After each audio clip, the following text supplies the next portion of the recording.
Oi, gente, tudo bem com vocês?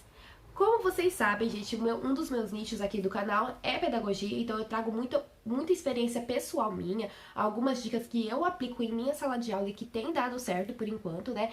E eu vejo que algumas pessoas comentam no meu vídeo, por exemplo, ai, eu apliquei as suas dicas e não deram certo. Ai, só dá certo com criança que é bem educada em casa, comigo não deu certo. Gente, calma, calma, a culpa não é minha, não me matem se não deu certo.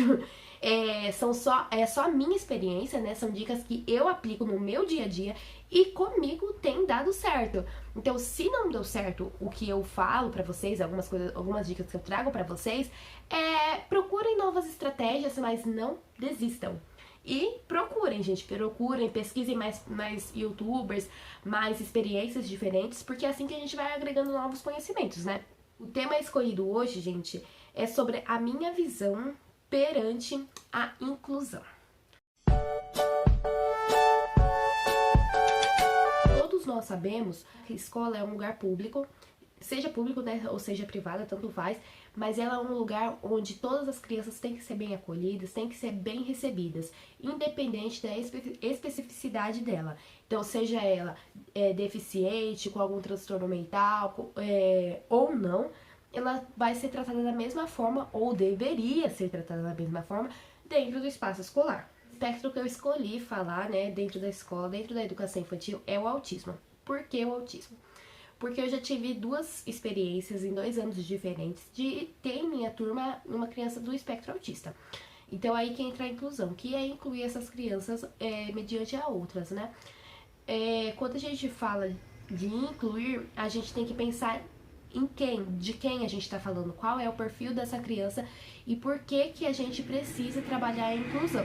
A gente vive numa sociedade que ela é muito preconceituosa, onde existem várias coisas, várias barreiras que a gente tem que quebrar diariamente, né? Principalmente essas crianças e adultos que têm algum tipo de deficiência. Porém, foi implantada a lei, né, recentemente, não vou me recordar em que ano foi, gente, pra gente estar incluindo essas crianças dentro do âmbito escolar. Antigamente, era feita uma sala onde recebiam várias crianças e todas elas com deficiências parecidas ou diferentes, mas eram todas deficientes. Aí, recentemente, foi banido isso, graças a Deus, né, para trazer essas crianças para estudar junto com crianças com desenvolvimentos típicos.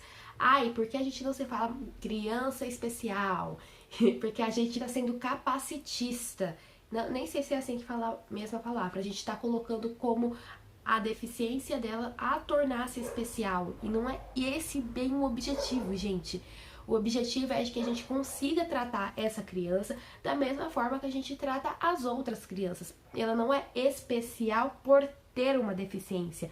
Isso é uma característica dela. Isso é algo que ela possui, mas não é somente o que ela é. Então faz essa confusão. E quando a gente fala que aquela criança é especial, parece que a gente já tá meio que excluindo ela, ao invés de a gente estar incluindo ela. Então aquela criança, o nome daquela criança é Mariazinha, exemplo.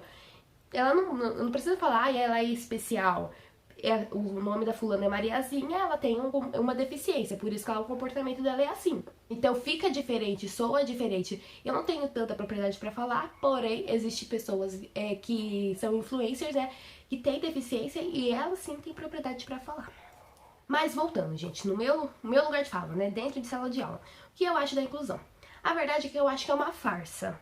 É muito fácil a gente pegar e falar, vamos incluir as crianças deficientes dentro da escola e não dar nenhum recurso para isso. É muito jogado. Então, o professor que tem que ter a vontade de incluir essa criança. Se não for da vontade do professor, a inclusão serve mais para excluir do que para incluir. Porque o certo seria ter um acompanhamento de uma outra professora junto da criança, né? Pra gente poder estimular da melhor maneira possível. No meu caso, praticamente todos os anos que eu trabalhei, e as duas experiências que eu tive com crianças autistas, que as duas experiências foi com criança autista, a quantidade de crianças que eu tinha na turma era menor. Eu não tinha uma turma completa. Então isso ajudou muito nos estímulos que eu proporcionei para as crianças. Então a minha atenção era voltada praticamente 90% para a criança com autismo.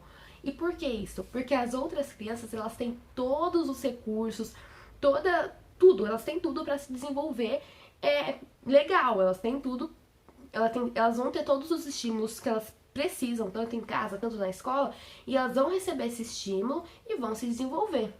Já a criança com autismo, a gente precisa proporcionar mais estímulo, exige mais da gente. Se a gente não der prioridade para essa criança, a gente vai desenvolver as outras e a nossa criança que tem o autismo, ela vai ficando para trás. Então é aí que eu falo que é uma farsa a inclusão, porque se a gente começar a fazer isso, o que vai acontecer?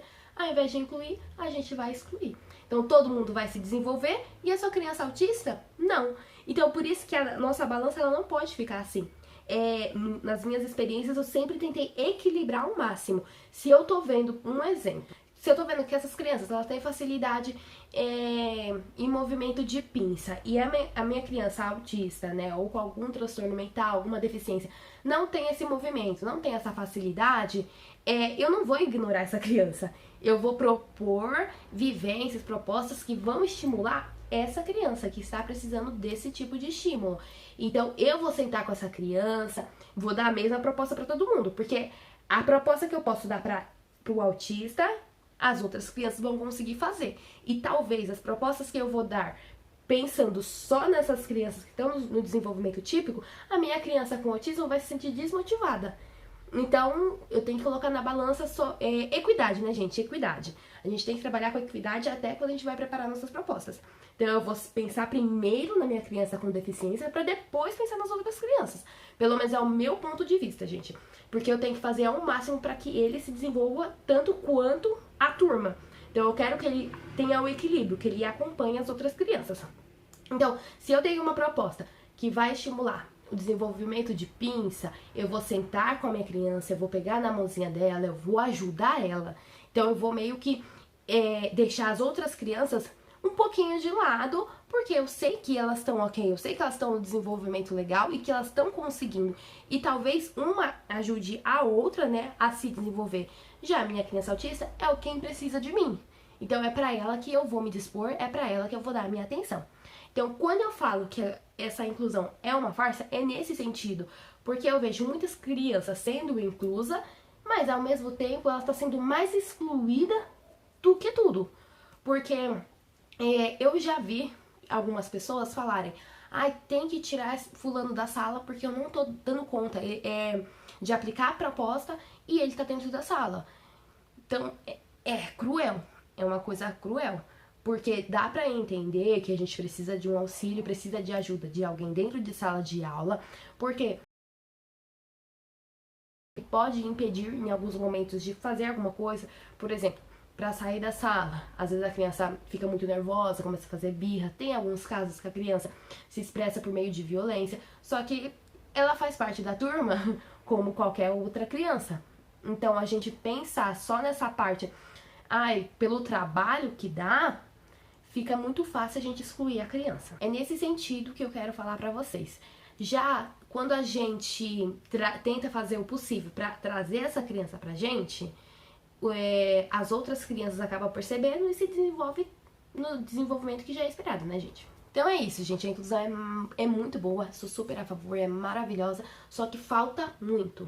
Falta muito estudo, falta muito apoio, muito preparo de todo mundo, gente, todo mundo que trabalha na área da educação. Preparo meu, preparo das parceiras, das amigas que estão assistindo, de todo mundo. E falta também recurso, principalmente de mão de obra, porque a gente coloca uma sala super cheia de crianças, você coloca 20 crianças dentro de uma sala de aula e você quer que a sua criança se desenvolva, só que você não vai conseguir dar a atenção que ele precisa ter. Então é muito ingrato isso, é muito triste. É bom, é triste, é como se a gente tivesse meio caminho andado, né? Foi até certo ponto, mas chegando em certo ponto, tipo, parou, estacionou. Não cresce, não vai pra lugar nenhum. Mas eu sou super a favor da inclusão, eu espero que melhore, que a tendência é melhorar, sim, espero. E eu vou trazer um vídeo da minha experiência, gente, sobre o autismo. Porque particularmente, ao meu ver, a gente subestima muito essas crianças e dê uma chance para elas, né? Demonstrar toda a inteligência e a capacidade delas, elas surpreendem muito. Então esse foi o vídeo de hoje. É mais uma reflexão mesmo, para vocês refletirem sobre a inclusão, deixar aqui nos comentários também a opinião de cada um de vocês. E o próximo vídeo eu trago um pouquinho sobre a minha experiência, como que foi o desenvolvimento da minha criança, o que que eu fiz para estimular ele, que tem várias coisas muito legais, tá bom? Um beijo e até o próximo vídeo. Tchau, tchau!